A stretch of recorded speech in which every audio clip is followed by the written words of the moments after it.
and support to do the job right the first time. With Buco, you're never building alone. We are right here, ready to make your project a lasting success from the foundation to paint. For every step and every build, begin with Buco. Buco. Mamelodi Sundowns ladies take on University of the Western Cape in the final match of the Hollywood Bet Super League on Sunday the 8th of December 2024 at 3 p.m. at the Lucas Moripe Stadium. Come early, dress to support the top women's teams and the crowning of champions. You stand a chance to win prizes. Gates open at 12 p.m. and tickets are free. If you can't make it to the Lucas Moripe Stadium, catch the game live on SABC 1 at 3 p.m. Also available on SABC Plus. For more details, visit safa.net and at Hollywood Bets SL on X.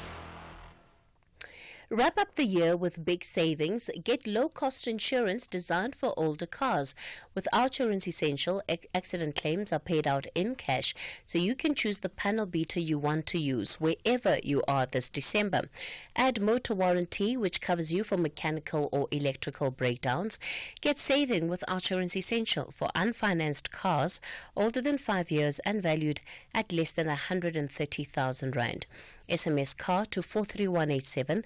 That's CAR to 43187. Licensed insurer and FSP, TCs and information online.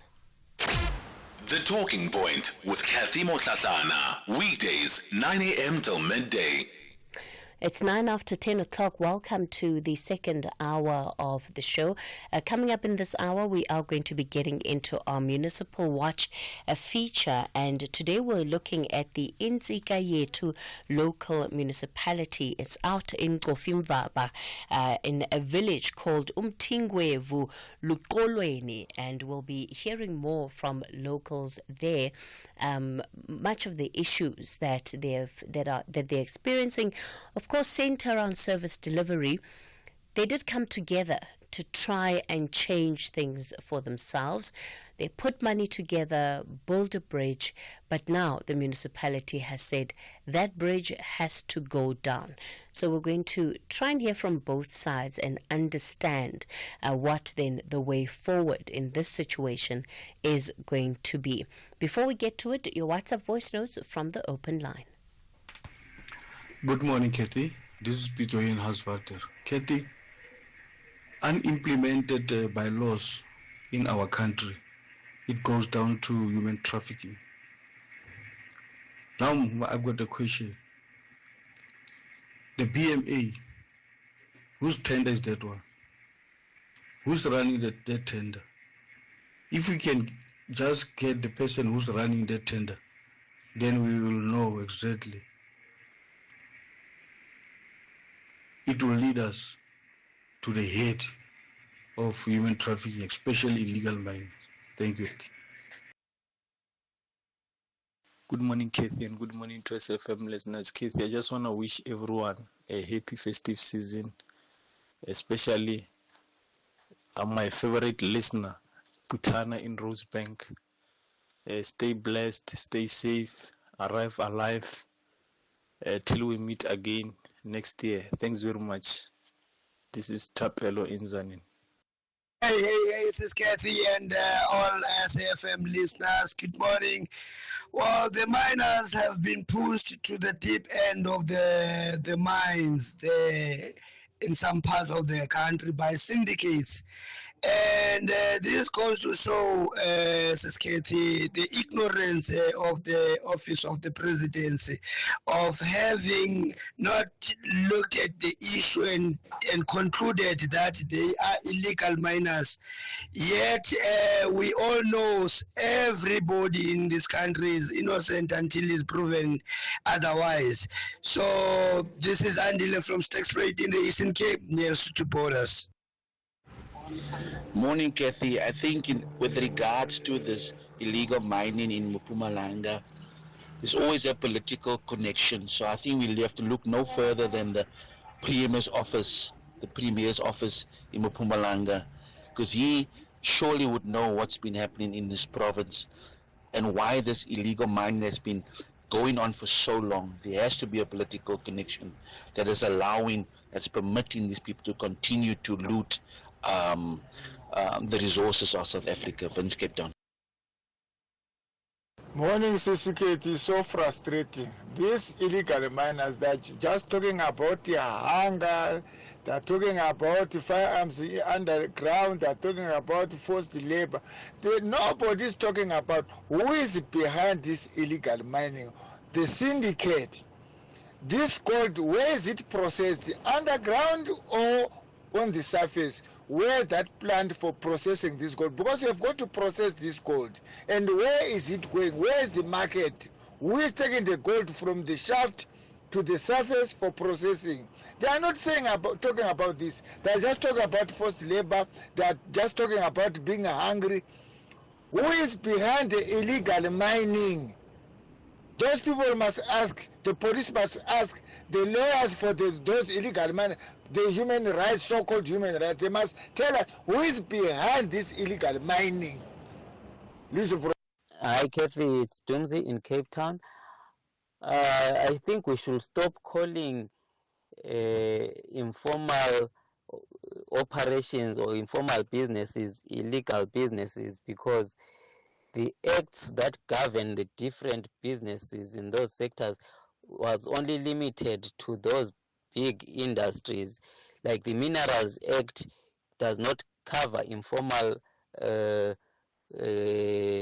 mining, so it does not mean that informal mining is illegal. The same way spaza shops are not covered in the trade or industry, or the Companies Act, whatever, but they are operating informally. The same way informal settlements are operating but are not covered in the Resettlement or Housing Human Settlement Act. Municipal Watch, bringing your local issues on the national agenda. SAFM, leading the conversations that move us. Well, let's get then into Municipal Watch for today. The Intsika Yetu local municipality will be our focus. Let me welcome onto the show Councillor Khanyisa Mdleleni, who is the mayor of Intsika Yetu municipality. Councillor Mdleleni, good morning to you. Thanks for your time this morning. Good morning to you and the listeners of SAFM. Mhlangabezi Nkwaza is the head of, one of the head of the community in terms of the local leadership there. And he's been among those spearheading the project around the bridge. Mr. Nkwaza, good morning to you. Good morning, ma'am. We also have on the line Saki, who is a local from the Intsika Yetu municipality, who's also going to be bringing his own perspective around some of the challenges they've been having there. Saki, good morning. Good morning to the listeners. Mr. Nkwaza, let me perhaps give you the opportunity to tell our listeners a little bit more about your municipality. You're out in Kofimvaba, and certainly there are not many people that would necessarily know where the Intsika Yetu municipality is, or even what some of the challenges you've been facing are. So maybe just a couple of minutes for you to do that, and then also add into it the issues that you've been facing, particularly around the bridge.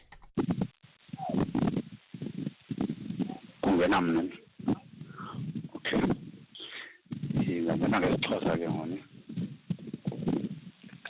Yeah, Oh, okay, Mr. Nkwaza. Ndikubambile mem no imiceli-mngeni besinawo kakhulu apha emlanjeni njengoba senze uluphulo ne leyoba sizenzele le blorho yabantu ne so phaya besinengxaki kakhulu yoba nxa kunetha abantwana bethu nathi sibadala asikwazi ukwela emlanjeni. La manzi ke abamakhulu babanintsi kakhulu ngelixesha lentwasahlobo ngohlobo. Abantu ke phakudala bemka imoto abantwana besikolo komasipara bethu siyile. Lento uwayihambela siqale phaa ku-2011 sisuka ku-Mr. Qoboshiane eBhisho wangathi lo muntu ndizawuatheka zange avele wathumela ke Mr. Nzukuma ngelo xesha bengisomlomo phaya weza wazoyichekisha lento bangathi bayabuya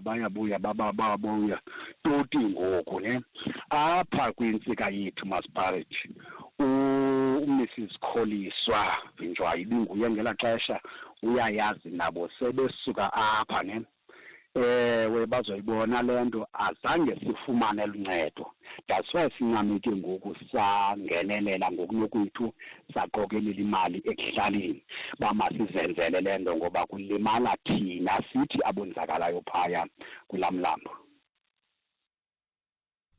All right.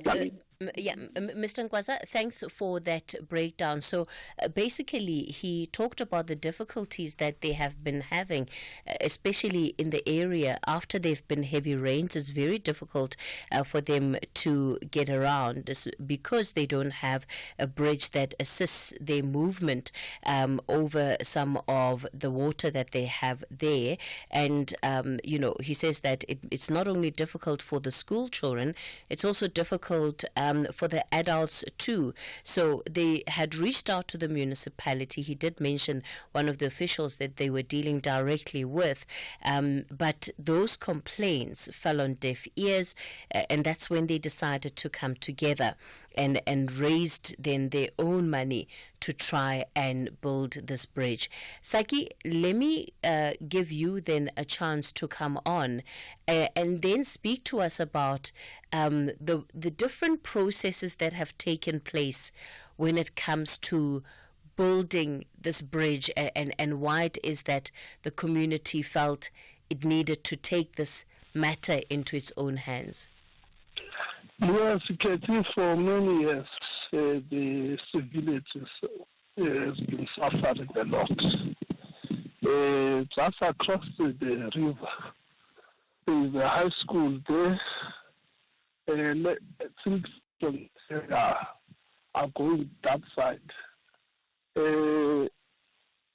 Even towns, when you go to Tosunzaba, you must cross the same river.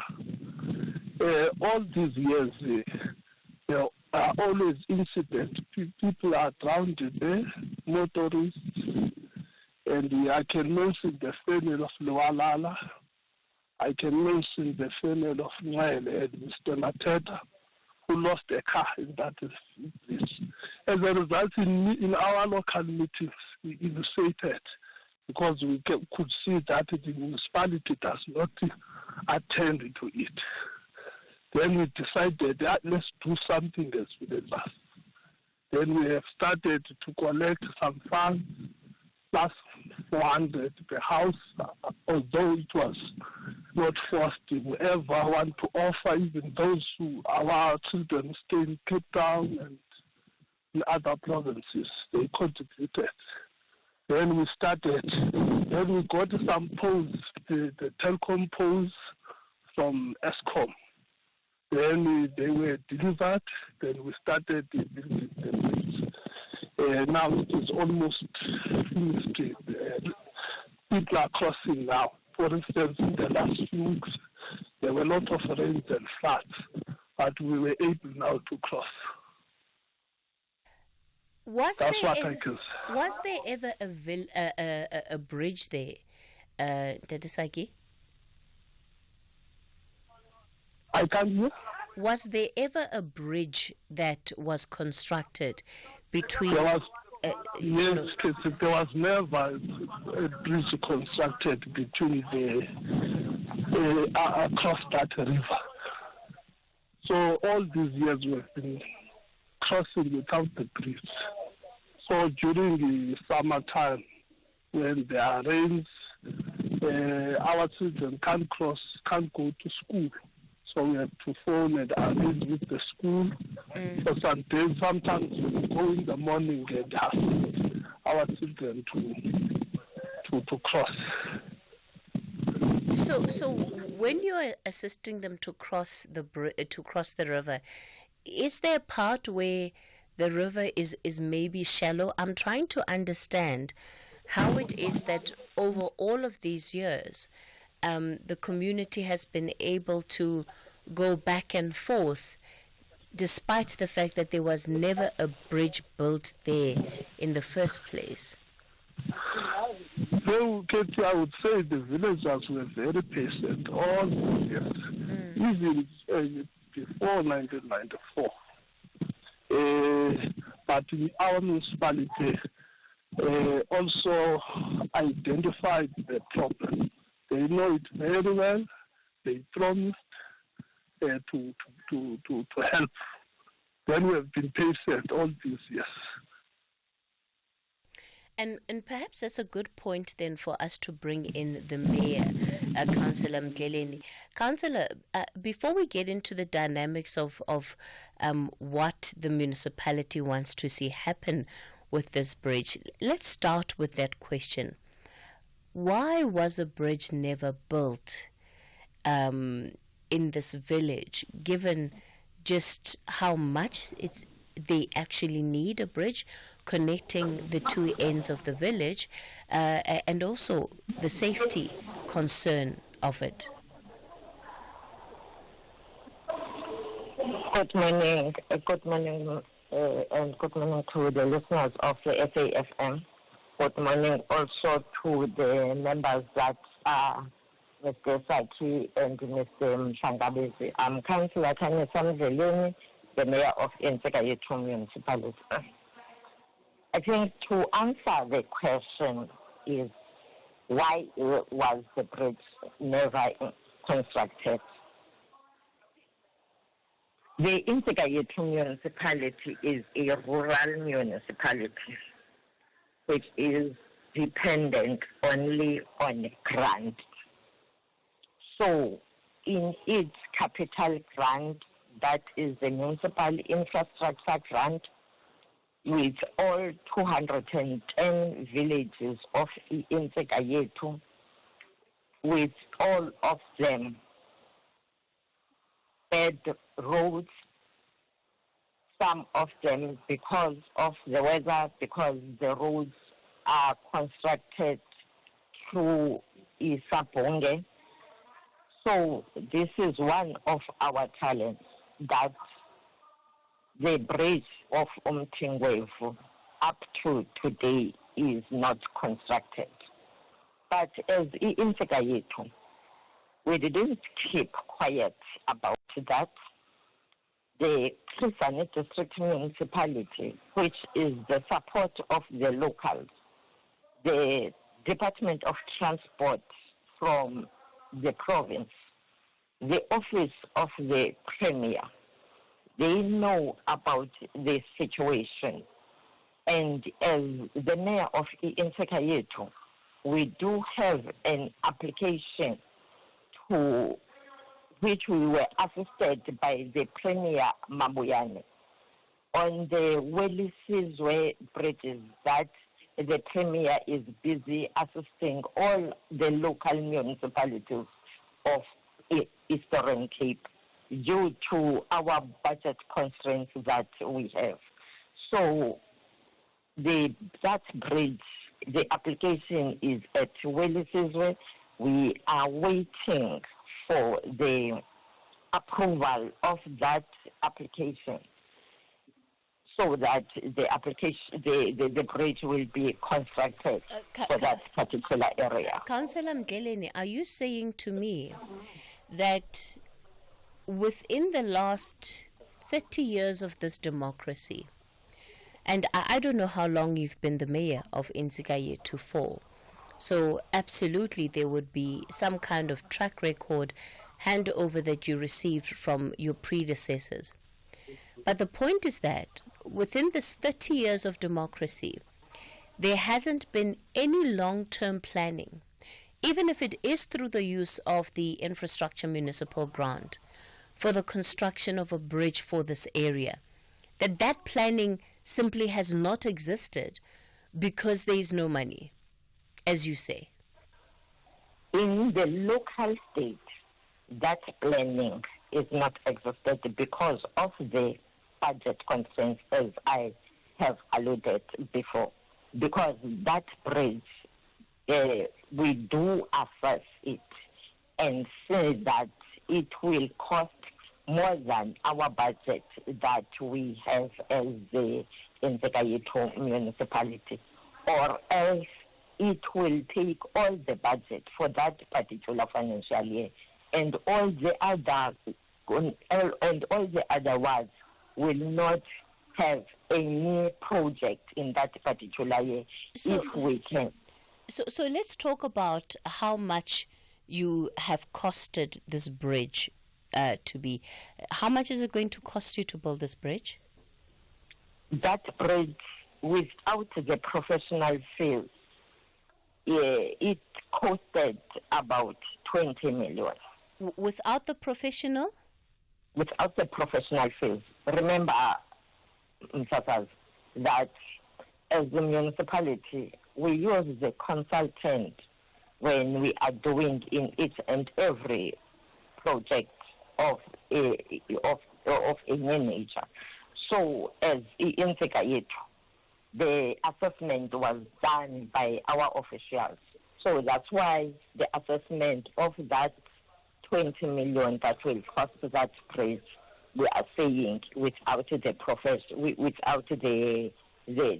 professional consultant. So when was this exercise done to determine how much it was going to cost? This exercise, it was done to determine this bridge. It was done when I was a mayor. I was a mayor in 2021, and it was done in 2022, the assessment. As they said, there were so many incidents that were done in that particular area. And then in 2022, there are so many floods. So we instructed our officials to go to all the wards of Nzega to check the damages that are done that are done by the floods, and also that bridge was also one of those that were assessed. And then based on the budget that we have seen, we did this application to the Premier, so that the Premier to assist us to this work on the budget of the bridge. We're going to continue this conversation in a moment. It's 10:30. Time for your latest news headlines. Thank you, Cathy. In the news headlines, I am Ondelambana, and a very good morning. The retrieval operation of more than 100 illegal miners at an abandoned mine shaft in Sabi, Mpumalanga, has resumed. Illegal miners are underground at the South Shaft in Sabi. An 80-year-old man was arrested in Foshville for electricity theft worth 6 million rand. The farmer was found to have been illegally connecting, distributing and selling electricity to communities on his farming property. And Eskom says it has saved more than 16 billion rand in diesel compared to last year. A full update follows at the top of the hour. Taking a look at your markets this morning, the rand is currently trading at 18 rand 09 to the dollar, 23 rand 02 to the pound, and 19 rand 04 to the euro. Markets in Asia were mixed at the closing bell. The JSE is mainly higher in mid-morning trade. Markets in Europe are weaker this hour. Gold is trading at $2,648, platinum $945 per ounce. The price of Brent crude oil is at $72.34 a barrel. My name is Boitumelo Tekiso. I'm 15. I was in a class of 30 kids and wasn't getting the attention I needed. That's why my parents moved me to UCT Online High School. With continuous support, including a support coach, I can get ahead and stay ahead. Sign up at uctonlinehighschool.com. It's not too late. Applications close 6 January 2025. What you're about to hear is not a call from Standard Bank. Hello, Ma. You just made a payment of 2,000 rand to a store in Guatemala. Yeah, if not, please give me the OTP we've just sent to you, and we'll stop this transaction. Don't fall for it. Standard Bank will never ask you for your one-time PIN over the phone. If you suspect fraud, hang up immediately. Visit our help center on the banking app to learn more, or call our fraud line on 0800 222 050. Another lesson to hashtag beat the scam. Standard Bank is an authorized FSP and registered credit provider. T's and C's apply. The Eagle Eagles want to emphasize how high they can fly with maximum points against the Citizens. There's the header and there's the equaliser, and he has done it on the third attempt.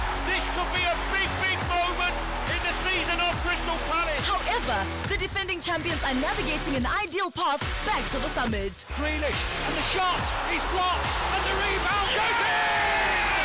City 2, Arsenal 2, right to the end! This is the Premier League. Experience the spectacular action between Crystal Palace and Manchester City. This Saturday, 7 December at 5 p.m. Live on SABC 3. Also available at your fingertips on SABC Plus. Proudly brought to you by SABC Sport. For the love of the game.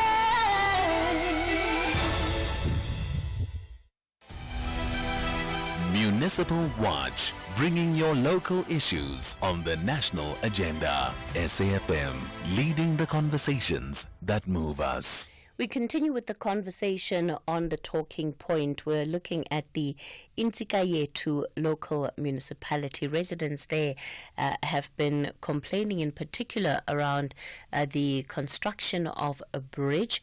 They have difficulty crossing a local river, which they need to cross in order to access parts of the village. And we've heard about what happens, particularly after heavy rains. We've also been told that several people have lost their lives. Some cars have been washed away, especially after heavy rains when they've tried to cross. The community then came together and has now built a bridge. So on the line, we've got Councillor Khanyisa Mdleleni, who is the mayor, Mlangabe Zingwaza, who is one of the community leaders, and Saki, who's also a local in that particular area. So, Mayor Mdleleni, I just want to come back to you because you have explained to us how, number one, you have not had budget to build this bridge. You've costed it at 20 million rand, but that seems to be about as far as you have gone in terms of getting this matter attended to, outside of the fact that you say recently it's an issue that is sitting with the Premier's office and applications for a Welisizwe fund or project allocation, whatever that might entail. So I'm curious to know, as a mayor, of course, you are the leader in this municipality. Is it feasible that the best response that can be offered to residents is one that says that we don't have money to do this, therefore it's not going to happen? Why are there no other options on the table? I think I've put the options on the table, because the options are that there is a DDM program that is made for the municipalities. That district development model is used on municipalities like Intsikayetu municipality, which is a rural municipality, so that that municipality on those projects that need the assistance of the upper structures, the municipality used that. So that is the alternative that the municipality did, to write to the district municipality, to write to the Department of Transport, and also to the office of the Premier. And then that's why we were assisted by the office of the Premier to apply to the Welisizwe to fund the Intsikayetu municipality to do that bridge. So that is the alternative. What about other revenue-raising initiatives within the municipality? So what I'm struggling with comprehending, Mayor, is that at no point in your planning do you say, if we begin here, because we understand the fact that the lack of a bridge is detrimental to the safety of residents in this area, and that has to be urgent.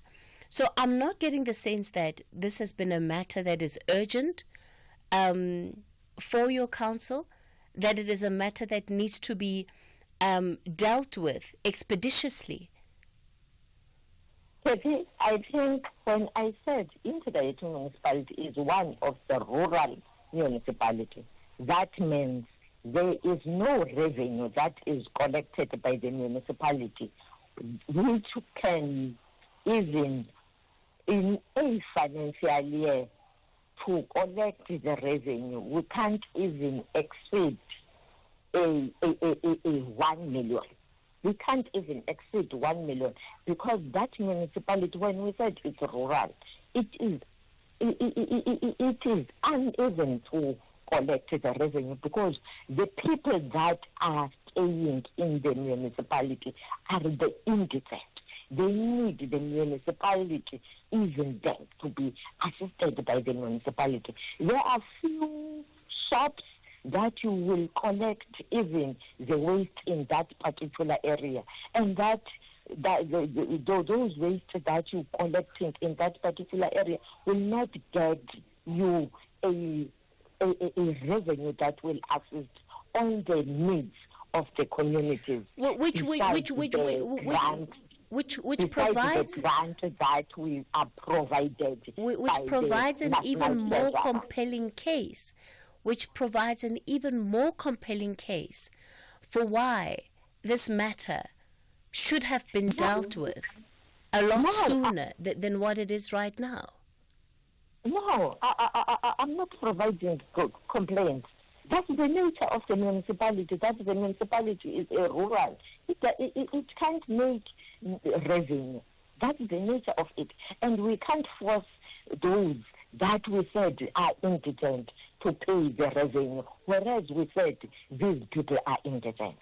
So what I'm saying to you, Mayor, is that when it comes to you and your council, some of the efforts that you have put together, including the planning for the construction of that bridge, those are steps that should have been expedited, especially because you know that you live in an area where the majority of people can't actually afford to do anything more than what they're currently doing. So the fact that the community has come together to raise funds to build this bridge for themselves, it is an absolute vote of no confidence in what you and your council are doing. No, that community knows that we are assisting them. We go in the meetings to that community and we explain the plan of the municipality on assisting them to construct the bridge. That's not what Mr. Ngwaza said. Mr. Ngwaza, let me bring you back in here. Has the municipality been assisting you when it comes to building the bridge, as the mayor is saying?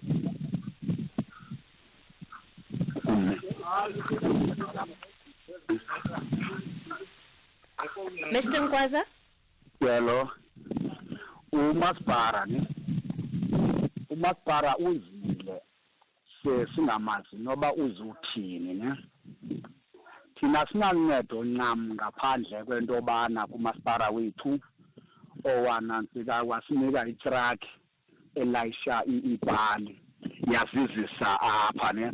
Otherwise alikho elinye uncedo kuthi aye wasinika lona total wasinceda kwachomela etruckini yazozothula apha ezobhali ngapha koko zangaphinda landelele nalonto ba ezabhali ndinike zona zenze ntoni na azobona kwalonto zangeze nozoyibona uze yena uMaspara wethu apha sisithi lento ibonakele ubana ayikho right ngendlela esiyenze ngayo sabuza bake thina ke kubani lo uthi ayikho right wathi ngulamuntu besimcelele basenza ibridge ithi ukuthi ke ngolonto nxa ingekho right into ne imele isuswe ichithwe sesibene into ethi nje thina so zichithwe lonto ngaphinda veleke toti namhlanje okwegqibele ngalomini thina sinancedo total nalamini lapho uMaspara wethu sithile ukuthi sisacela amalizo again uye cause sisasebenza sisaqhubeka sicela uba asincedise zange asincedise asinancedo thina total silifumene umasipala ngaphandle kwento yoba wasilayishela ezaphuli wazosibeka apha qha into asincedise ngayo otherwise ayikho enye into. Thank you for that, Mr. Mkwaza. And Mr. Mkwaza, of course, he's answering the question of what help the municipality has given them. He says they provided a truck which which helped to drop off poles that were used to build the bridge. That truck has never gone back to the area. The municipal officials have also never gone back to see how that bridge was being built by members of the community, but they are now saying that that particular structure has been built incorrectly. So, Ms. Mdleleni, as you can hear, that's what the member of the community is saying, that you have not been there in the way that you're claiming to be. Cathy, on the 3rd of October 2024, I, the mayor of Insekayetu, the ward councillor of that particular area, Councillor Sindile, the portfolio head of Chris Hani District Municipality, delegated by the Chris Hani District Municipal Mayor, Councillor Sizani, which was Councillor Nobuntu, was also there in a meeting. And after the meeting with that particular, with the residents of Mtingwe, and we never said they must demolish the bridge. The only thing that we said is that the structure is not a structural engineer, and it's not found possible to. It found possible to lead to another disaster. So it was also on the social media. So we go to them to tell them that this structure is not structure that was done by the engineer. And also... Yes, but where are they going to get the money to afford engineers, Mayor? They are solving for an issue that you should have solved. You should have fixed that problem. And you didn't. And this is why we are here. Yes, we will fix the problem on the matters or on this process that we are following as the Insekayetu municipality. And after the meeting with some of the members of the community, we go there in that particular bridge. There are photos. If ever we have to give you photos so that you see we were there. The issue he was raising is not that you were there. He's saying the municipality has not assisted. And, you know, the thing is, Mayor, you are saying we're following whatever processes we're following to get them a bridge. But you have no plans for an interim measure of what these residents must do in the meantime. So you don't provide an interim intervention. You expect people to wait indefinitely for whenever the day will come that you are now ready to build this bridge. And when they bring in their own intervention, you then come in and say, no, but this doesn't meet the standard. Well, why don't you provide a structure that meets the standard? Because they're doing what is ultimately your job anyway. Yes, I understand that is my job. But the budget that we are having doesn't allow us to do on the meantime to construct that project. That's why we are stuck. That's why our hands are folded as if we are doing nothing, whereas we did. Because it's not that we fold our arms and say we don't have Mayor, money. I'm sorry, I don't accept that. I don't accept that. Because in this instance, you actually are folding your arms. You actually are watching by. If you weren't folding your arms, you would have come up with an interim measure.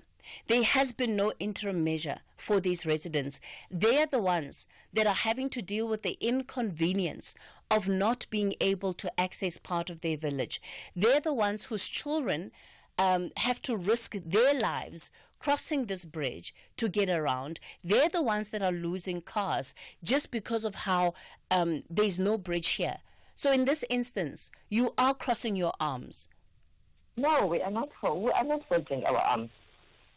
We are not folding our arms. Saki, I'm going to come to you and give you a chance to come in.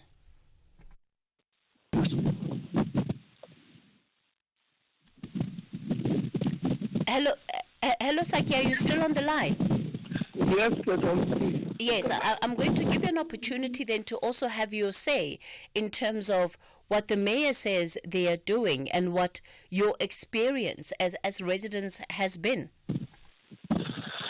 The municipality and the mayor said, I don't agree. They have not assisted the bridge. We don't say they are not assisting in other things. For instance, in this particular bridge, they only provided the truck to deliver the poles. The poles were bought by us as villagers. The people who built it there were us. The people who contributed money were villagers. Material was bought by villagers. So there was no financial assistance whatsoever. They only came when they saw this thing in the media. They came to the meeting because they saw something in the media. Then they were responding to that. And they came and criticized. At that time when they criticized, they didn't even see it. They saw it after the meeting. Then some of them now were pleased that at least it can be sustained for a long time. I'm disappointed when the mayor says now it does not meet the standard that we've been waiting for years. Mr. Mfana, you're one of the residents of Insikayetu. You're calling us on the line. Good morning to you. Good morning, madam. How are you? Good, thank you. Go for it. I'm fine, madam. I just want to add what they said. This councillor or the leader of the people, of which what they said, that is true, because the municipality of Insikayetu doesn't care about the people or about the will of the people of Ikofunga. Although they were, whatever happened, they need the backup from the people of the citizens of this town. But now when they cry about the help, there is no one who can forward and contribute what the people they want according to their will. Those people, they were contributed themselves and they put their money from their pocket, and their money, there's no one working from all of these rural areas around the Ikofunga. Some of other people depend on this grant. Some of them depend on the pay. Do you understand what I'm trying to say, madam? Yes, I do. But what they did now after the end of the building of the bridge, that bridge is plus minus on the 100%, plus minus 80% fine. That bridge it never goes anywhere. That bridge, according to floods, because the children they can be able to cross, and everyone can be able to cross, even the old people and the old pensioners, because on those areas and that leader he's talking about, they were struggling even the transport so that can travel the children to school. They don't have even the scholar transport from government. That is why they try to do that for themselves. They end up not buy the food also that they build it for the future of their children. But those people who are there on municipality, they don't care about the people of this country or of this area of Ikofunga. I can tell you more, madam, because I'm also around the place they call it Kamata, ne? You hear me? Yes, I can, Mr. Mfana. Yes, I'm here around the place they call it Kamata. That Kamata is when we drive to Tsofimbaba town, it's our town as well. We take it maybe, okay, plus minus 30 k's to go there. We are from another rural area because in Sikayet municipality, I can tell you maybe there were rural areas under Sikayet municipality, maybe 60 plus minus 70 rural areas are depending on that municipality.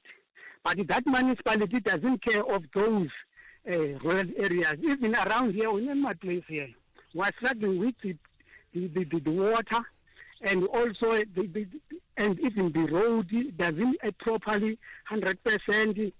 But the only thing they did, when you go there to their officers, you just tell them, no, we have this problem.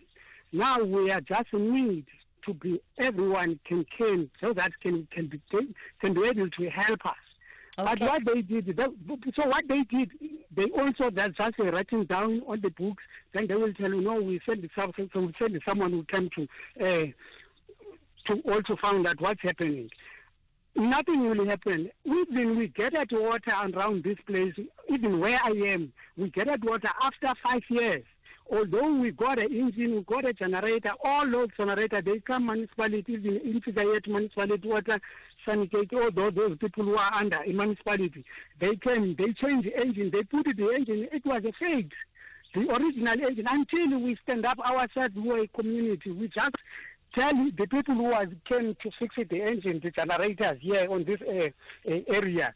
Then we call it straight East London, so that the white person who fixed that one consulted on our municipality until we get at water. Sure. That what I have been did, because as a leader of this area where I am right now, I just want to tell you that even the water there were people, all those rural areas, there were people who operate these generators. But all of them, I tell you, madam, on that, maybe I can say 100% of these rural areas, they are functioning, the rural areas are functioning maybe around the 30%. Okay.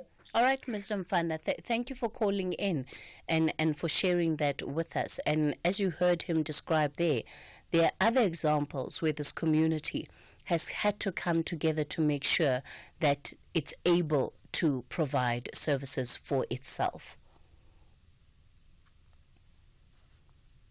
Good morning, Cathy, and to your guests. I'd like to know, especially from the mayor, while the community members were building the bridge, why did the municipality not use the limited budget to assist the community members to build a better bridge instead of taking it down when the municipality did not have an intervention to assist community members from crossing a river, which could have resulted in death and many more other dangers? Thanks. I'm saying to you. Hey, good day, Cathy. My name is Nikki.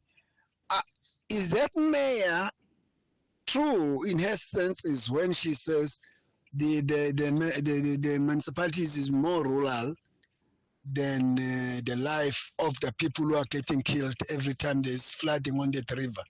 I mean, if you take, for instance, if they can't do the vehicle bridge, they should have done the pedestrian bridge so that the kids and other people who want to cross the river, they can cross. So for her to come on the radio and say, this is a poor municipality or this is a rural municipality, it's neither here nor there. I mean, she needs to leave the office because she doesn't know what she's doing in that office. Thank you, Cathy. Good morning, SFM, and to the listeners. It's Selvin Governor from Durban. With regard to the building of the bridge, just two issues. Can they forward a detailed scope of work with the project estimate, how the 20 million arises with the material cost?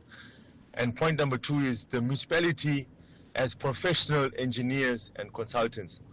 Why are they using external people when they could save the budget and use consultants or engineers from the municipality, or speak to other municipalities who have the resources available to help them? This is a way they could save the money and use it back into the community. Thank you. All right, thanks for all of that feedback that you've sent through on the WhatsApp voice notes. Councillor Mohlahlana, do you want to answer those questions that were asked by some of our listeners? Hello, Cathy. Yes. Cathy, as I said earlier, that the assistance that we have done is that of access the funding to the Welisizwe, assisted by the Premier of Eastern Cape, so that in that particular area we did a proper bridge. The scope of work was done by our officials, our engineers, but we don't have the consultants inside the municipality. As I said, by the time I'm saying the estimated budget for that particular project is 20 million without the professional work. So we hired the consultants whenever we are going to do a particular project that at the municipality, so that the consultant will assist us on the scope of work, either where there will be how many pipes or whatever that will be needed in that particular area. That's what we are doing. We municipalities, I never heard any municipality loan other municipality any funding. So this is the first time, if I've heard clear, that I can take another municipality to assist us with to assist us with the construction of the process. I don't know either I've heard it clear now. That's why, as the municipality, we check the Department of Transport and the OTP. So then, Councillor Mohlahlana, can you acknowledge then that if you have issues with the current bridge, whatever interventions that need to come, that you are comfortable with, that are safe enough, those are interventions that the municipality must provide for? I do properly acknowledge that, Cathy. And you also acknowledge that residents building this bridge was a vote of no confidence in the lack of action and the lack of delivery from your municipality. We need any assistance that we can get on any side, that we can get to assist us on the construction of that bridge. But that's work that your office should be actively engaged in, Mayor. You shouldn't be hearing about it from videos that you're seeing on social media. That's what we did to check on any avenues, on anyone who can assist us on the construction of the bridge, even in other areas that have the same problem as in Tengwe. Councillor Khanyisa Mohlahlana will leave it there, Mayor at the Ntsika municipality. You also heard then from the residents. What must they do? Must the residents then not use the bridge because it has been said to not meet safety standards, that there are no engineers that have passed it off? What must they do? It's time for the latest news.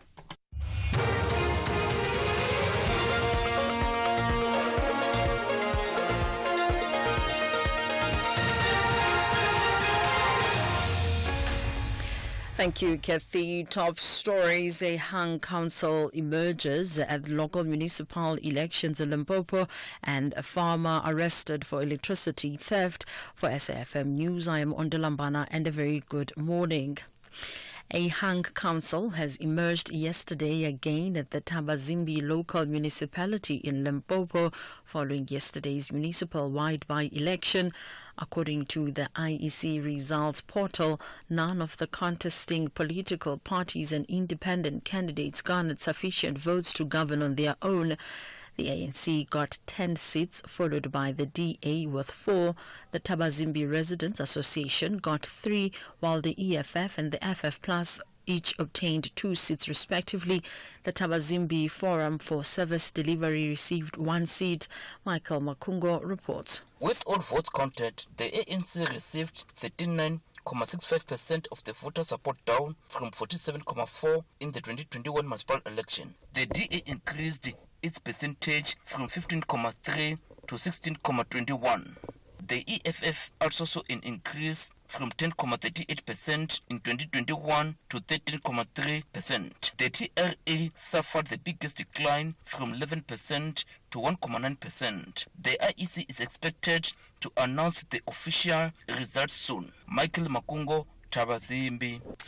The retrieval operation of more than 100 illegal miners at an abandoned mine shaft in Sabi, Mpumalanga, has resumed. Illegal miners are underground the south shaft in Sabi. The operation was called off last night for security reasons. 3 bodies of illegal miners and 8 zamazamas have since been brought to surface. Mpumalanga Premier Mandla Ndlovu, who monitored the retrieval operation this morning, vowed to pursue the people who are at the top of the illegal enterprise. We witness for ourselves here. It is very painful, but I want to thank these illegal miners here that they are cooperating with the state.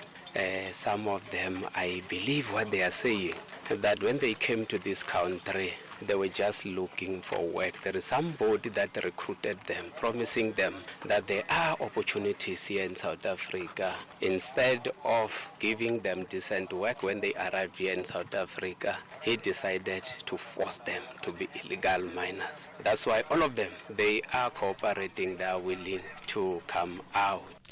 An 80-year-old man was arrested in Foshville for electricity theft worth 6 million rand. The farmer was found to have been illegally connecting, distributing and selling electricity to communities on his farming property. The arrest was made by the Net Joint's Energy Safety and Security Work Stream. On a farm in Leopold, Foshville, a farmer has been illegally supplying over 600 informal households with electricity. The 80-year-old was nabbed by authorities on Tuesday with 3 transformers, 119 electricity boxes and electrical cables were found on the property. Power utility Eskom has been investigating the property since 2018, with the power being disconnected several times. The suspect is facing charges of tampering with essential infrastructure, theft of electricity and meter boxes. The matter has been postponed for formal bail application next Wednesday. Hasina Gori, SABC News, Johannesburg. Eskom says it has saved more than 16 billion rand in diesel compared to last year. The power utility's top brass, including the board, appeared before Parliament's Electricity and Energy Committee to, among others, discuss its performance and finances for the 2024-2025 financial year. Eskom CEO Dan Marukane says their performance has taken an upswing with savings to show. Our financial and operational performance has improved.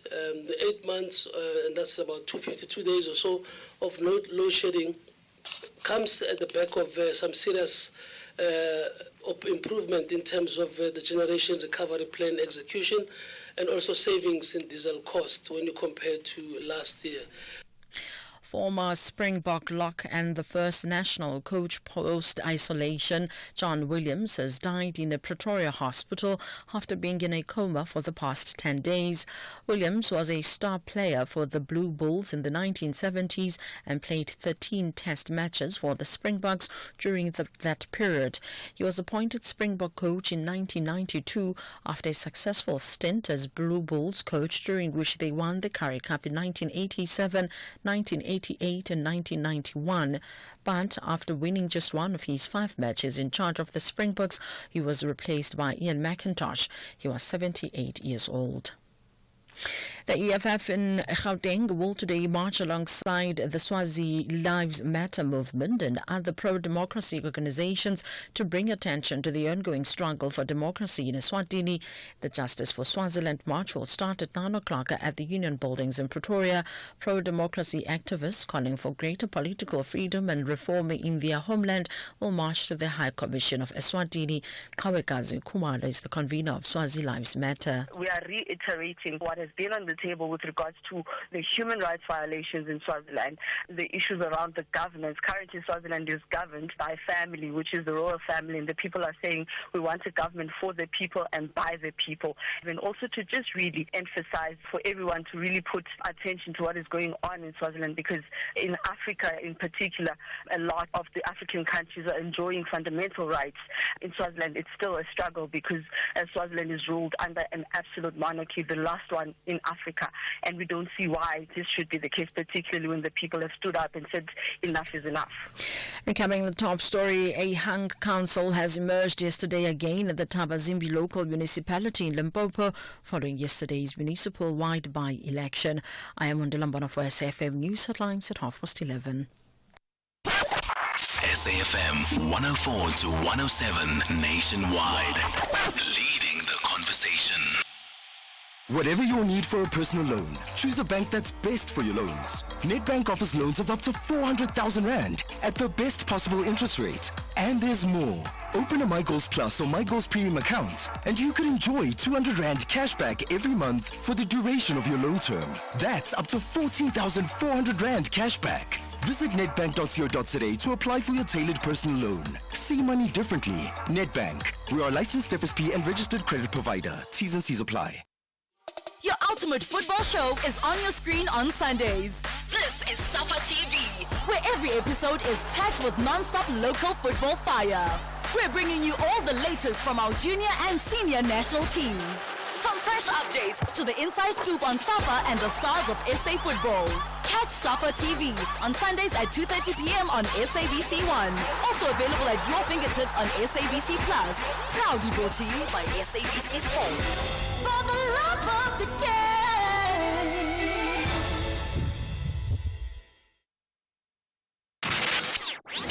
The Talking Point with Cathy Mohlahlana. Weekdays, 9 a.m. till midday. Greetings to everyone. I know the area that your guests are speaking about, the mayor and the other guests. I think that all of them, they are sort of economic with the truth. The real problem there is not a bridge or one bridge. The real problem is the whole stretch of the road that is connecting Tsofimvaba and Tsala. That road, the last time it was repaired, or where repairs were, if I remember well, was during the first term of Jacob Zuma. So all these years, those areas have been neglected. The bigger picture there is the horrible, bad roads. Maybe the bridge is in the local area of the gentleman that are speaking, but the elephant in the room are the horrible state of the road between Tsala and Tsofimvaba. I'm from Nongqongqone, they will know that area. So the situation there is horrible. Morning, Sisiketi. It's so funny. All of these politicians, the mayors, the whatever, the councillors, when you interview them, Bangingiza, Baba Namalimi, they're all stammering. Is this the way they talk when they are shopping at restaurants, in hotels, where they are grooving? Is this the way they talk, they stammer, Baba Namalimi? Yo, South Africa, shame. All of them, they start stammering, they can't talk. Is this way they talk when they are partying? When they are asking for bribes? When they are asking for tenders? Yeah, South Africa. Norman from Brixton. It's frustrating, Katie. You see, me, I don't feel sorry even for these communities. They keep on voting these people on power, these same people that are useless, that are there to serve even their stomach. We've been telling them that these people, politicians, are just there for their stomachs. and they keep on voting them. The community now is putting the resources to build their bridge, but these people are not helping. They are ready to demolish the bridge. It's frustrating, Cathy.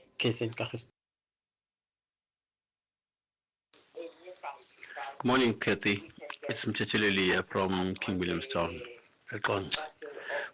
With regards to this municipality, I think these guys would quickly find a budget to go and hold a mass funeral and commemorations for the people that were drowned in that bridge, if that bridge is not constructed. Why are they not assisting the people? Because that is a problem here. They only go visit once and they're never to be seen again. But I bet you, if there's a disaster there, you'll see a whole lot of them, including their seniors in there. Thanks, Cathy. Cathy Mohlahlana on SAFM. If you think you cannot afford a lawyer, think again. Clientele Legal has made professional legal services affordable for you. Whether it's a civil, criminal, or labor-related matter, we have a nationwide panel of attorneys standing by to assist you. SMS SAFM to 32195. That's SAFM to 32195 and we'll call you back. Clientele General is a licensed non-life insurer and an authorized FSP. Standard rates and terms and conditions apply. Your ultimate football show is on your screen on Sundays. This is Safa TV, where every episode is packed with non-stop local football fire. We're bringing you all the latest from our junior and senior national teams. From fresh updates to the inside scoop on Safa and the stars of SA football. Catch Safa TV on Sundays at 2:30 p.m. on SABC1. Also available at your fingertips on SABC Plus. Proudly brought to you by SABC Sport. For the love of the game.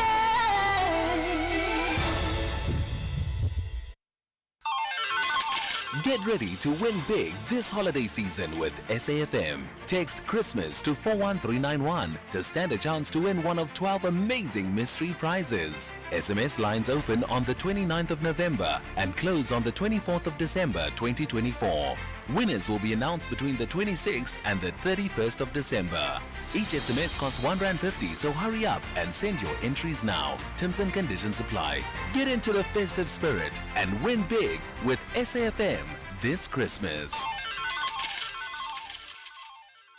Hashtag SAFM Talking Point. We continue the conversation on the talking point. Yeah, I've noted all of the reflections that you shared with us in terms of the conversation we focused on in the previous hours of the show, particularly the Municipal Watch feature. And it really is incredibly disappointing to see just the lack of vision, the lack of purpose around how to intervene and how to support communities where they need that support the most. Then if people are not, if you don't want to lead, then don't put yourself in a position to lead. Because what we expect from leaders is the ability to answer the difficult questions, the ability to, come up with solutions, innovate around very difficult challenges. And one just doesn't get the sense that that is sometimes what people have when it comes to the leadership that they look to answers for in their local municipalities. All right, coming up then in the final hour of the show, we are going to be continuing our conversations on getting to know the Government Pensions Administration Agency. This conversation has been brought to you by the Government Pensions Administration Agency. Tracy Peters is the Client Relations Officer at the agency. Tracy, good morning to you. Thanks for your time this morning. Good morning, Cathy, and thank you for having me. So one of the things that you're using with this series, Tracy, is to really create an opportunity for government employees to understand how the fund works and, of course, to ask you as many questions as possible. Yes. That could well also be adding to their difficulties, perhaps with accessing some of their funds, or really whatever it is that they need to know that is going to improve their user experience. Definitely. So what do you want to talk about today? All right, Cathy, and to our listeners as well. So today, some of the topics that we'd like to cover is basically, let's talk about the mandate of the organization. What is the mandate of our organization, which is the GEPF? So firstly, we were founded in May 1996, and there were various public sector pension funds that was consolidated into the GEPF. And one may ask, what is the nature of our business? So the nature of our business, firstly, we are a defined pension fund, meaning that all benefits are guaranteed. All right. And then also our mandate is managing pensions and related benefits on behalf of all South African government employees. When it comes to the mandate that you have, you are offering the service, of course, to government employees, right? Not any other external parties. That is correct, yes. What do you find are often some of the challenges? I mean, you've been in this space for a while, so you would know what some of your members are regularly having to deal with. So some of the challenges that we do have in terms of looking at employers where members are employed, sometimes we have delays in terms of documentation when members exit the fund. We find that there's delays with the employer. Sometimes we find that members also delay their own documentation as well. Ideally, when a member exits, what we would like to do is pay them as quickly as possible. We have 60 days to pay their benefits, and that is from the time that we receive their documentation. But sometimes, there are isolated cases where we find that the time frame is a little bit longer due to, this or that delays either with the employer or documentation that comes in that is incorrect or incomplete as well. So those are some of the things that we'd like to speak about and also reach out to our members to ensure that, if they are educated in terms of their benefits, they are educated in terms of time frames, they are educated in terms of what they qualify for, that we can nip this in the bud and make sure that our members don't wait and it doesn't take time in order for them to receive their benefits. When we do our slot here on the Talking Point on Tuesdays, Talking Finance, one of the issues that often is clear from the engagement, from the questions that people are asking, is that we don't often engage with pension funds, or members that are people that are members of pension funds don't often engage with their funds. In fact, the only time that they are reaching out to the funds is when they're trying to access money. Yes. And at that point, it is often very difficult because sometimes they don't even know who to go to, yes, including within their own organizations. How do you as a fund then begin to, as an administration agency, deal with that challenge? Because it seems that it's happening literally from the point that employees are engaging with systems within their organizations, and that of course then will translate into whatever second or third parties that need to get involved when they are in the process of making withdrawals. Yes. So, Cathy, we have various means of communication and also educational sessions, and this is one of them. What we do is that first entry point for our members is their HR. So that is their first entry point. We have client relation officers, as you've mentioned. I am one of them. So for each department, there is a client liaison officer that is deployed to take care of that department. Each of us have a portfolio. So anything pension related, you will then take care of in terms of that department. We train our HR departments on a regular basis. We make sure that they're updated on the benefits as well. We have regular member sessions also, member education sessions. We have outreach sessions. We have what we call road shows as well. We come to the media where we make sure that, all these different types of channels that we reach our members. And on a very regular basis, we go out to the employers. We visit them. If there are members that have challenges, we make appointments with them. We do have one-on-one sittings with members sometimes. If they have challenging cases that they'd like to discuss with us as well. So those are just a few means of our service channels. We have our call center. We have walk-in centers right across the country. We also have what we call mobile vans that get deployed to different areas where perhaps it's a little bit difficult for some of our members to get to our nearest offices. So those are just the different types of service channels that members can use to obtain information. And then also our website as well. It is fully updated. It has all the information. So members just need to go in there and then they can read up on what is the GEPF, who is the GEPF, what is our mandate, what is the different types of exits as well, and what is required when they do exit the fund. All the information is then on our website as well. Where do you find that people have maybe the biggest difficulties in terms of the process? Because you have outlined all of these various avenues. Yes. But despite that, you still then would have a group of people that call into platforms like ours and say, we've been struggling to get help from the GPF. We've been, sent from pillar to post. So where within the entire sort of process do people often maybe not do what they're supposed to, or don't follow the right steps, that results in some of the frustrations that they may end up experiencing? All right, Cathy, we have experienced isolated cases as such. And as I've mentioned, the first entry point for a member, a contributing member, would be to go to the employer, to go to the HR department. And the HR officials, we train them on a regular basis, as I've indicated, and they should be able to assist them in terms of finding out, making sure that the documents, if they have exited, if they're waiting on payment, if they are unable to respond to them, unable to answer them, that is where they will call in what we call the client liaison officer and say to them, listen, there's this case, this member has been waiting for some time for their benefits. Please can you step in? Please can you assist? Please can you expedite?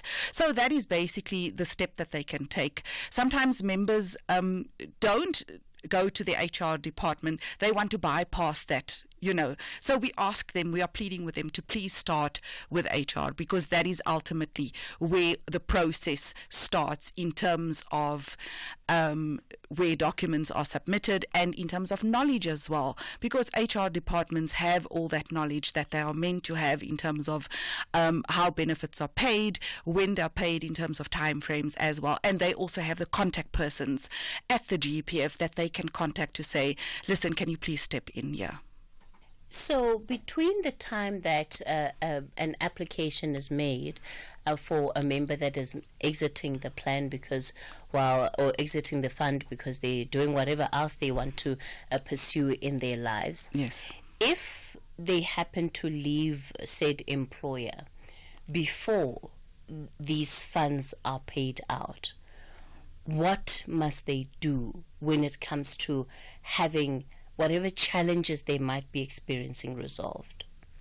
So firstly, Cathy, we advise our members that, look, if it's resignation, we have different types of exits. So some of them, So maybe run us through the exits, actually. Yes. That's a good place to go to, yeah. Yes, let's start there. So we have resignations, that is voluntary. So that would be when a member voluntarily resigns, and they have two options. They have resignation where they can take the cash benefit, or they can resign and they can transfer their benefit to an external fund. So any one of your investment houses.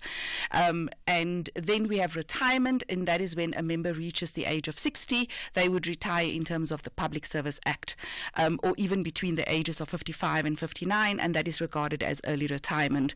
Then we also have ill health retirement. That is obviously if a member's health has deteriorated, and then they would go on ill health retirement as well. And then, of course, if a member has passed away. So we have death in service, and then we have members who are already on pension who also also passes away, and then we have to look at whether there are benefits that are payable. So let's look at resignation, for instance, as an example. The first entry point is, firstly, again, we are going to refer the members. The process starts with their HR department.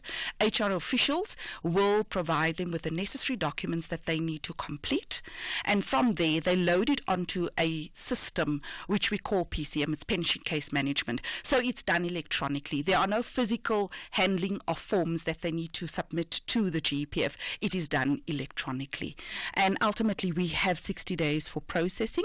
We are not saying that we are going to take the full 60 days to process, but that legislative is in place in order for us to have sufficient time frame to process and do what we are meant to do, and for the documents to go through the necessary steps and to go through the value chain before we actually pay a member.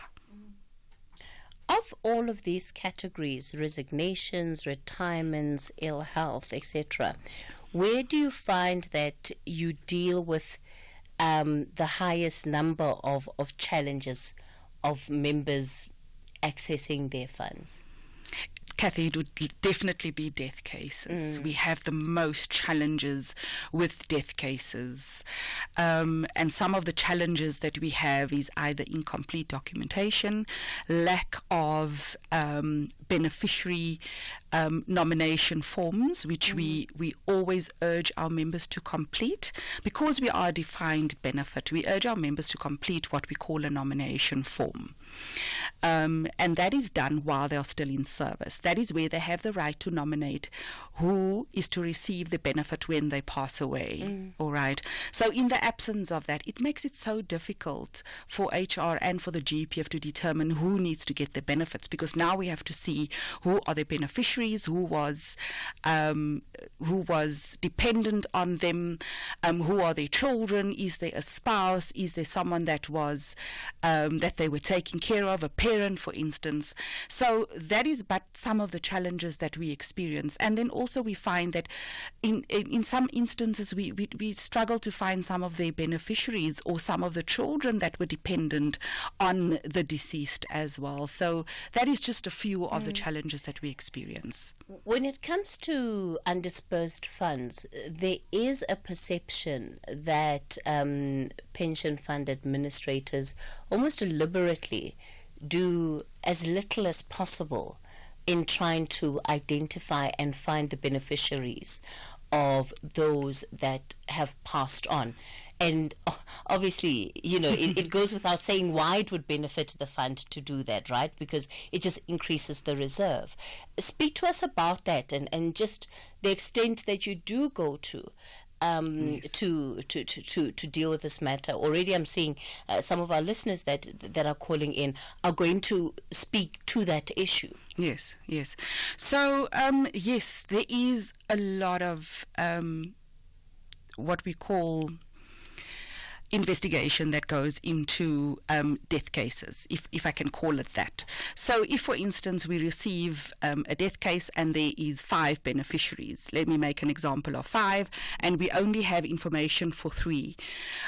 Sometimes what we do is we could pay the 3 beneficiaries and we hold back on the 2 until we receive the information. But what we do is we have platforms that we go to in order for us to check for those beneficiaries if we can find information for them.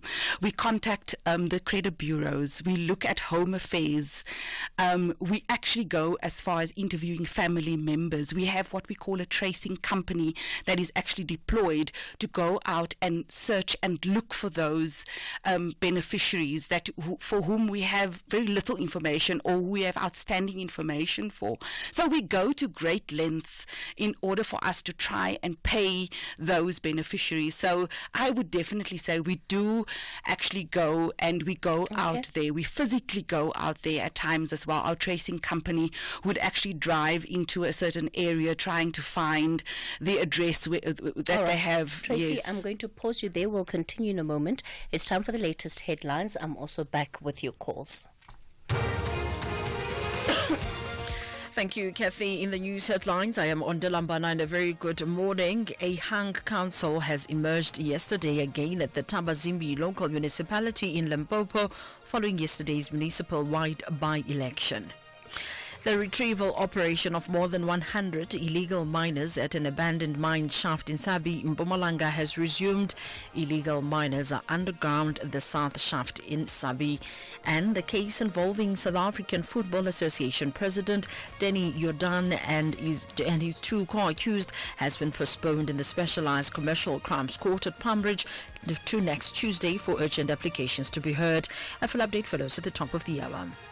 Hashtag SAFM Talking Point.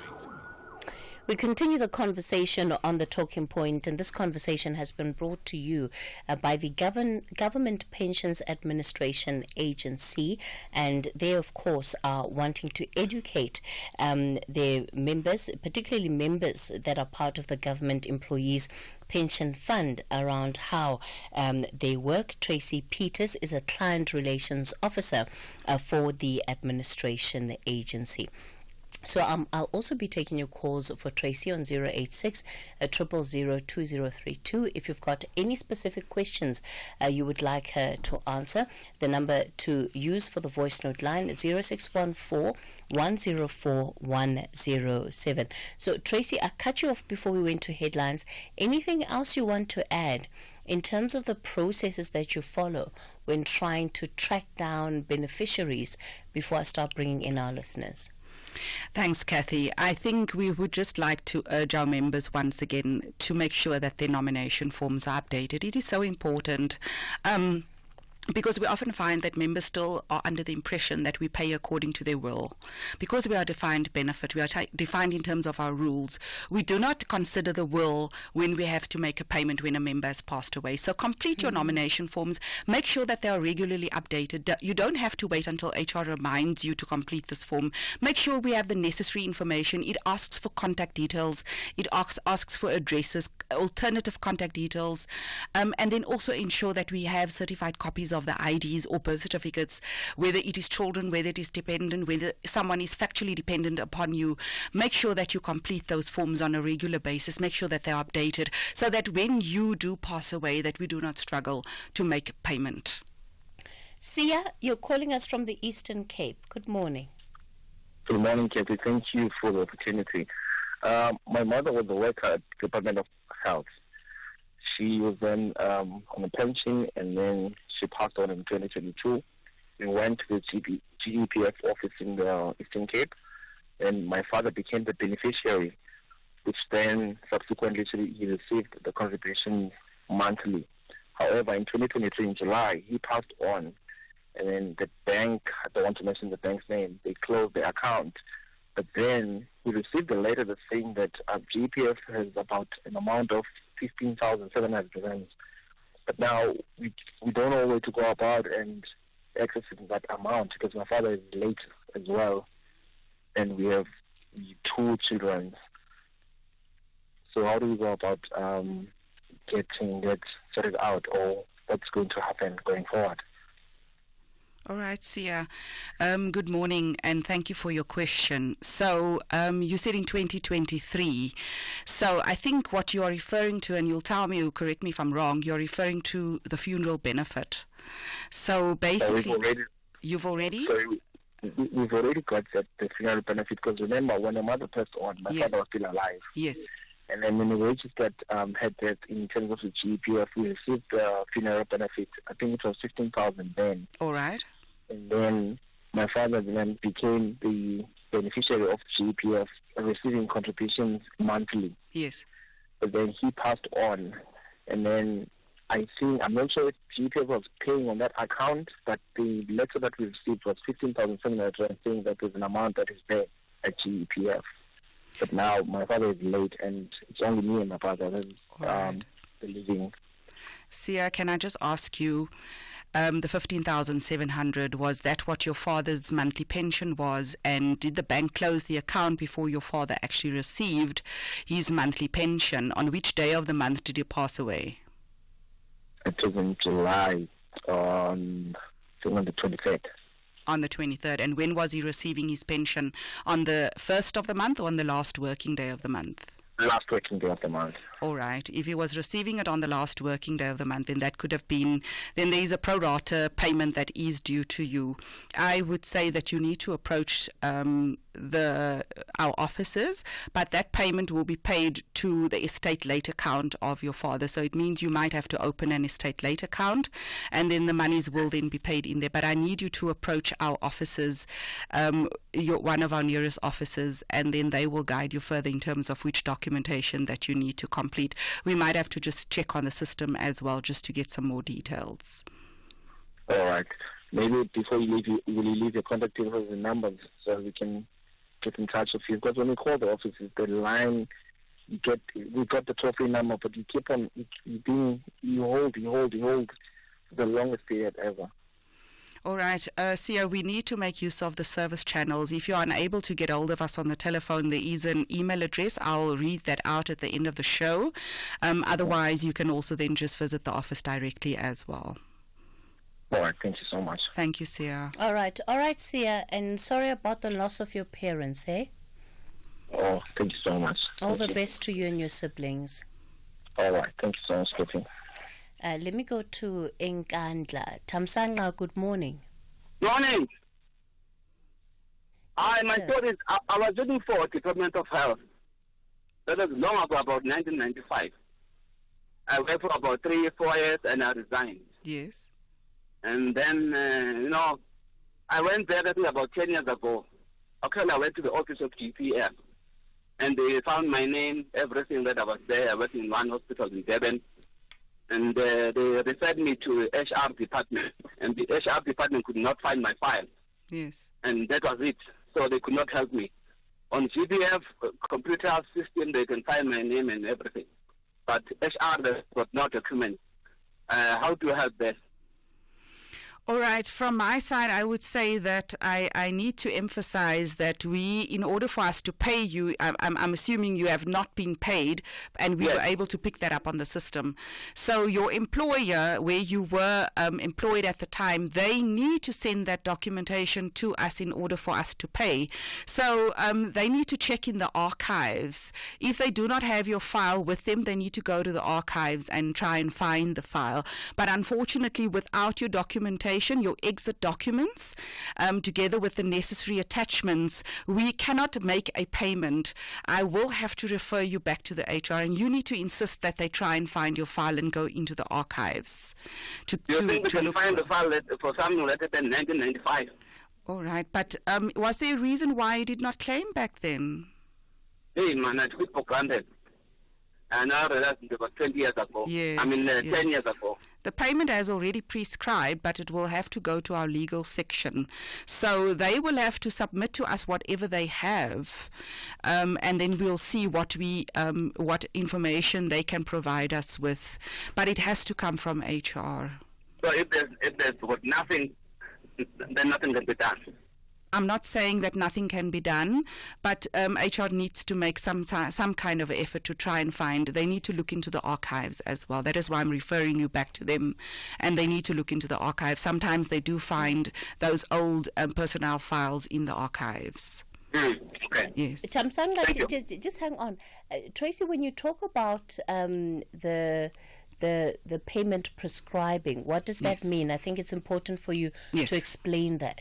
All right. After 7 years, a payment is actually prescribed. But if we can see on the system... Which means what? Which meaning that if after 7 years you did not come and claim your pension benefit, it has gone into the unclaimed benefit. But after 7 years, information is actually destroyed. Legally, we are allowed to do that. All right. But if we are picking up on the system as what he's saying to us, that we are able to pick up on the system, we are able to still find his information. It means that once the employer submits documentation to us, it will then have to go to our legal section for an investigation, just to ensure that this member has definitely not been paid, and they will give approval for what we call a 7-year-old or older than 7-year-old pension. Because remember, after 7 years, payments as prescribed, and by law, we are actually allowed to destroy information. And then he's actually very lucky that we are able to still pick up his information on the system. So are you saying that the fund then, if after the prescription period, is not under any obligations to pay out? We are not saying that we are not under obligation, Okay. but if we do receive information, it then goes to, as I'm saying, it goes to our legal section, and they do the investigation. Okay. They ensure that under those old records, the member was definitely not paid, and then they can give the go-ahead to our payment section to make that payment. If they're unable to find his records on file, right? Because not every organization is good with keeping archives. Yes. What then becomes the alternative? Can he get a letter from the HR that, says, yes, we confirm that he worked here because he's given us his access card, but we are unable to find his... What else can he produce in the absence of that personnel file? In the absence of that, we would ask him to look for leave records, to look for old pay slips, to look for his old letter where he was appointed. And at the time, the payments were made manually, so there should be some sort of manual record, and that is why I'm referring him back to them, and they should look in the archives. In some instances, they do actually find the information. It's just a matter of going to look. So once they find that, anything that can show that this member was employed at this department and that he was contributing to the pension fund. Tamsanga, I hope that helps you out. Thank you, bro. Okay. Thank you so much. Anonymous, you're in Cape Town. Good morning. Yes, good morning, yes, people. I came in at the time, and I just want to confirm it's just the government pension fund representative. Anonymous, yes, the pension representative is on the line. What question do you want to ask her? Oh, yes, yeah. My fiance, we were together for 25 years since she passed on, so I'm turned as a life partner, which they have a special form for that, which I had submitted here in Cape Town. But when I went there now, the last time they said they couldn't access their file. I even called the supervisor. So somewhere the money is on to. First of all, they asked me for 12 affidavits, 6 from my neighbors or my family, and 6 from my fiance's family, which I did. But when you come here sometime later, then they tell me, no, those are old affidavits, you must get affidavits again. And it goes on and on and on. So that at the end of the day now, my file is they can't find it. I mean, that money must go, of course, to government. So if this is happening to millions of people, what is it really the use of having that fund and saying that they're going to pay you? But when I spoke to a representative, a male representative on the other day, so he said, no, you don't need 12 affidavits. You only need 1. I know with the road accident fund and other government departments, you need 1 affidavit. So I don't know. My neighbor around the corner, his wife died, and then now his in-laws are evicting him. And they're not going to love you and to bits and see that you get the money instead of them getting the money. So I don't see the sense of 12 affidavits. It doesn't make sense at all. And Anonymous, how long has this been going on for? How long have you been trying to access these funds? I've been trying now for 20 years now. But I mean, I've been going like as soon after she died, I gave a death certificate, a copy of a certified ID, whatever was relevant, filling the forms and all.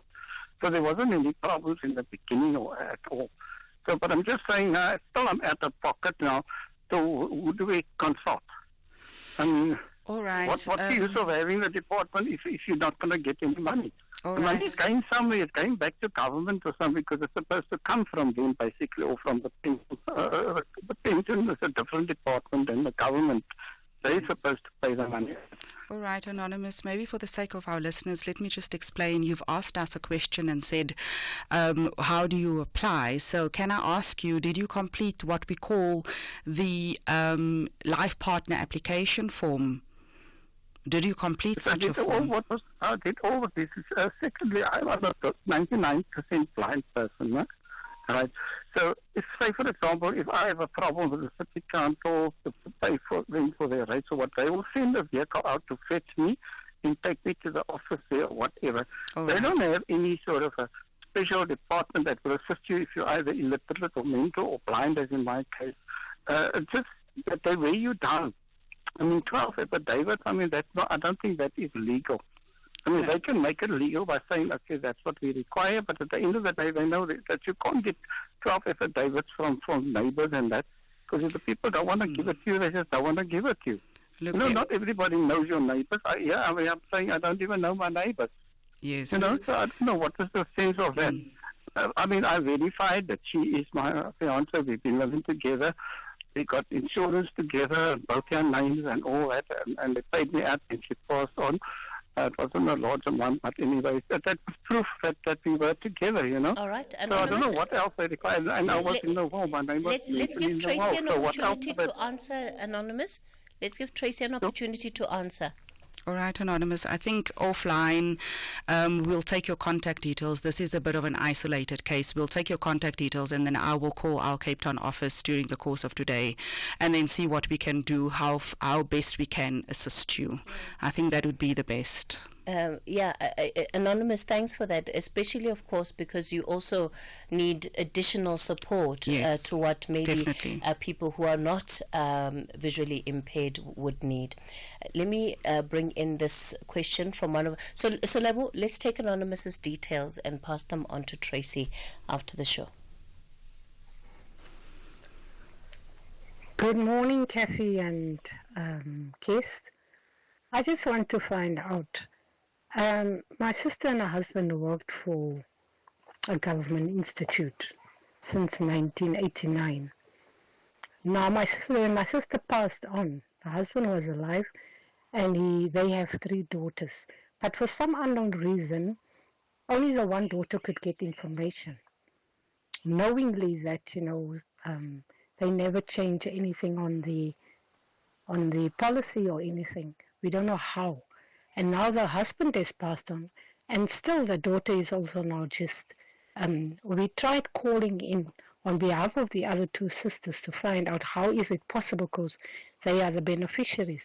And they seem not to know what's happening. Please can you advise how we can go about with this, because this is the baby sister and the elder sister is trying to get information as to how and where does she get hold of all this, where they can't. The payouts and things seems to go into her account, and we'd really like to know, because the other 2 sisters can't get enough information. Please advise. Maybe let me just ask you, what is that was on the voice note. What? Oh. Yeah. Oh, all right. So I think we will have to try and get that information, or just a little bit more information from that caller as well, so that we can just investigate a little bit and see who was the beneficiaries, what was the age of the children at the time of the parents' death as well. Possibility is that we paid, or that they only nominated the youngest child, because that is the one that was more dependent on the pension for a longer period. Number of questions that we could ask, but I think it's best that perhaps we try and contact the caller. And if the parents had nominated the youngest, do the 2 elder have a claim? It depends if they were factually dependent, because if they were not dependent on the parents, then we would prefer to pay the youngest one, because that is obviously the child that is going to be dependent on the money for a longer period. If they were not factually dependent, then we only pay that child. Or if they were full-time students, for instance, or they were unemployed, they need to prove that to us. Tracy Peters, thank you for that. I understand you're back next week, and we're talking 2-pot system. It won't be me, unfortunately. You have another guest speaker. All right. So next week we're talking 2-pot system, GEPF. All right, that's where we leave it for today. And of course, this interview has been brought to you by the Government Pensions Administration Agency. SAFM 104 to 107 nationwide. Leading the conversation. The book reading. Please note that the views expressed in this book are not that of the station. Listeners' discretion is advised. SAFM presents another episode of the book I Wish Someone Had Told Me by Wendy Silebi, read by Fiona Ramsey. A bank account should be opened by the parent so that the child can visually see their money grow. At this stage, the children can be encouraged to save a minimum of 10% of their allowance. To earn money, household chores must be introduced, and payment for these jobs can go into the savings account. The parent can double the savings amount when the child has reached their set milestone. By doing so, parents will be encouraging the children to do much more in anticipation of the reward. They quickly learn the principle of paying yourself first. Parents should consider crafting an investment strategy that includes investing and building wealth for their children at this stage of life. They can purchase a unit trust or shares, or any investment that will yield great returns for the child when they reach the age of 18. That way the child already has money saved up for their tertiary education. Between 17 years old and their early 20s, most young people are in tertiary education.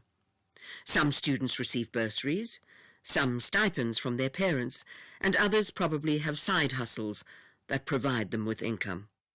At this stage of life, the children have become accustomed to savings and investing and will find it easy to increase the amount they save because they've seen their money grow. Budgeting is critical at this stage because these young people need to make decisions on whether to prioritize needs or wants and must make informed decisions on how they spend their money. The introduction of credit is an important pillar, as young people need to understand the advantages and disadvantages of credit. Number 2, wealth growth. Life post-university or technical college is important because the young person has probably started working and therefore has some financial stability. This is the perfect age to start investing for the future, including retirement. A detailed financial plan must be crafted with the help of an accredited financial planner. The detailed financial plan should include investment diversification strategies, retirement planning, and asset acquisition strategies. Budgeting is the key to successful money management and investing. In the process of acquiring assets, the young adult should use credit wisely and not find themselves overexposed to credit. Credit will be discussed and unpacked in Chapter 6.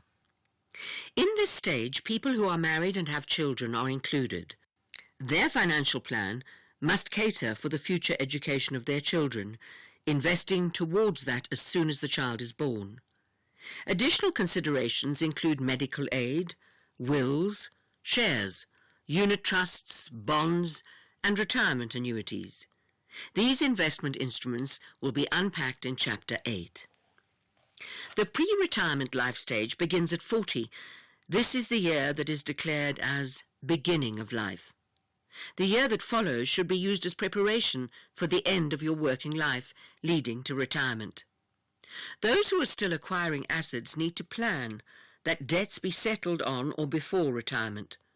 A debt reduction strategy must be crafted and implemented. The importance of paying off debt before retirement has great benefits. The income you receive post-retirement is significantly reduced. At the same time, the costs of medical aid and other expenses rise, so you need to preserve as much capital as you can. Number 3, wealth protection. Protecting the wealth that has been accumulated becomes important for all stages of life. We have learned from the COVID-19 pandemic that disaster strikes when you least expect it. Therefore, protecting assets, credit, life, and income is critical. Life insurance covers you in the event of death or disability and for travel outside the borders of South Africa. Funeral cover provides the assurance that if a loved one passes away, there will be sufficient money to provide their loved ones with a dignified send-off. Some funeral cover options provide the bereaved family with transportation outside the borders of South Africa, a tombstone, airtime, and all kinds of value adds that you can choose from. Funeral homes offer plans where monthly payments are made, so when a loved one passes away, the funeral home provides a coffin and everything that goes with it. Keep payments up to date to avoid disappointment when your loved one passes away. I learned a valuable lesson when my funeral policies had lapsed and a loved one passed away. I had reinstated the policies, but the waiting period was still far off. I ended up taking a personal loan, paying a higher interest rate to bury the loved one. It was indeed a valuable lesson learned. I keep up all my policy premiums, no matter how tough it is. Disability cover provides the monetary relief required in case you or your loved one is unable to work. The insured will receive monthly instalments linked to the cover amount taken out. It is important to use an accredited provider to avoid being scammed. Asset insurance covers cars, home contents, buildings, and any other specialized items like boats and yachts. Home contents cover protects the insured against theft, which includes house break-ins. The insured will be compensated so that they can replace what has been stolen. The building cover protects against disasters like fire, heavy storms that can erode buildings, and natural disasters like hurricanes that leave a trail of destruction. We have experienced earthquakes in the past few months, which left many homes destroyed. Credit protection insurance covers the insured who has taken out a credit card, personal loan, or overdraft. In the event of death, if there is an outstanding amount, the insurance will pay out. Travel insurance cover is important for those travelling outside of the borders of South Africa, in case they fall ill or are in an accident. If this happens, they will be able to receive the required health assistance. The onus is upon the traveller to make sure they are adequately insured before leaving the country. There is minimal insurance included in the purchase price of a travel ticket when using a credit card. However, this amount might require a top-up. The luggage and goods of the traveller should be included in this type of cover in case bags with valuable items get lost. Chapter 6. Credit, Friend or Enemy. The only man who sticks closer to you in adversity than a friend is a creditor. Seed 7. Don't be a slave to credit. Be its master. Earl Wilson's quote on credit is a great reminder that your creditors don't love you, but like you. He says, if you think nobody cares if you're alive, miss a couple of car payments. Indeed, try missing a couple of home and car payments, and then you'll have the assurance that no one has forgotten about you.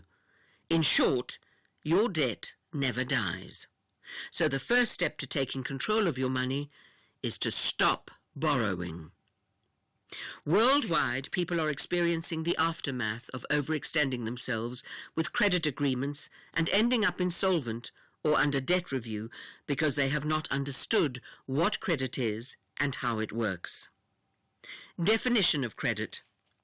The word credit comes from the Latin word credere, and it means to believe or trust.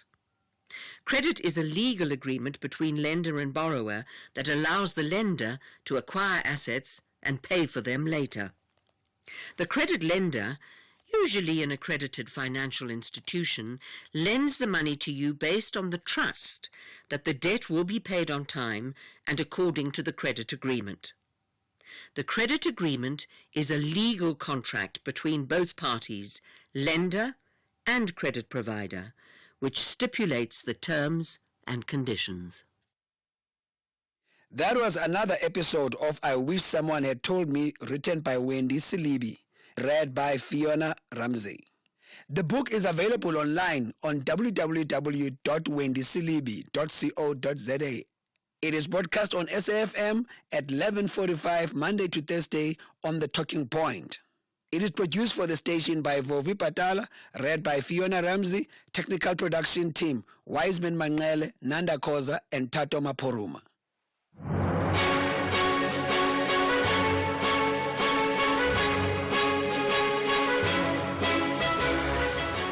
It's 12 o'clock. It's Thursday, the 5th of December, 2024. Very warm welcome to Update at Noon here on SAFM.